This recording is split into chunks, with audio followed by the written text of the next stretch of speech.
Presented by Anshika music. अरे चल पड़े हैं विकास की ओर, ये पीछे कदम नहीं हटाएंगे। चल पड़े हैं विकास की ओर, पीछे कदम नहीं हटाएंगे। हे माता हे बहन, आप लोग अपना वोट दान कीजिए आशीर्वाद समझकर। हम आपके कण कण हर एक पल पल में काम आएंगे। इंसान मैं हूँ, इंसानियत मेरा काम है। इंसान मैं हूँ, इंसानियत मेरा काम है। हे माता हे बहन, लड़ रहा हूँ जिला पंचायत, विजय चौधरी ही मेरा नाम है। बरुआ चौराहा सिद्धार्थ। ओ जिला पंचायत देते जिता, ओ विजय चौधरी के देता जिता। ये भैया वार्ड नंबर 7 से, ओ जिला पंचायत देते जिता।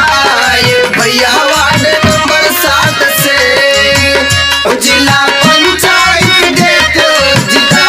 ये भैया वार्ड नंबर 7 से। करते समाज सेवा, इंसानियत ही इनका काम है। और जो कंधे से कंधा मिला के चले, वो विजय चौधरी ही एक ऐसा नाम है। वार्ड नंबर 7 के जानी तू भूलैहा, विजय चौधरी के अब की जितैहा। विजय चौधरी के अब की जितैहा। वार्ड नंबर 7 के जानी तू भूलैहा, विजय चौधरी के अब की जितैहा। भैया विजय चौधरी के अब की जितैहा। विजय चौधरी है निकई नसान की वाट हवाया नहीं कदिहा। विजय चौधरी है निकई नसान की वाट हवाया नहीं कदिहा। हम वोट नहीं कर्ज मांगते हैं, ब्याज सहित लौटा देंगे। वोट नहीं हम कर्ज मांगते हैं, ब्याज सहित लौटा देंगे। हे भैया हे माता हे बहन, अपना आशीर्वाद बना लीजिए। आप सबसे मैं वादा करता हूँ कि पूरा लाभ दिलाएंगे। करी है विकास कौनो दुख नहीं आई, जिला पंचायत विजय चौधरी के बनाई। जिला पंचायत विजय चौधरी के जिताई।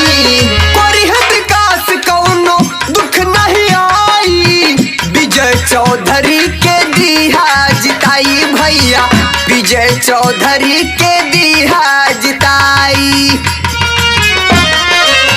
ओ विजय भैया ईमानदार नसान की वाट हवाया नहीं के दिहा।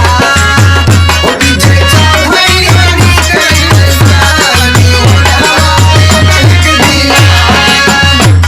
गली गली में रोड और चक्रोड बनवाएंगे, बिजली बत्ती का पूरा सुविधा दिलवाएंगे। सब गरीबों को आवास और कॉलोनी दिलवाएंगे। भैया विजय चौधरी जीत के जिस दिन आपके क्षेत्र में आएंगे,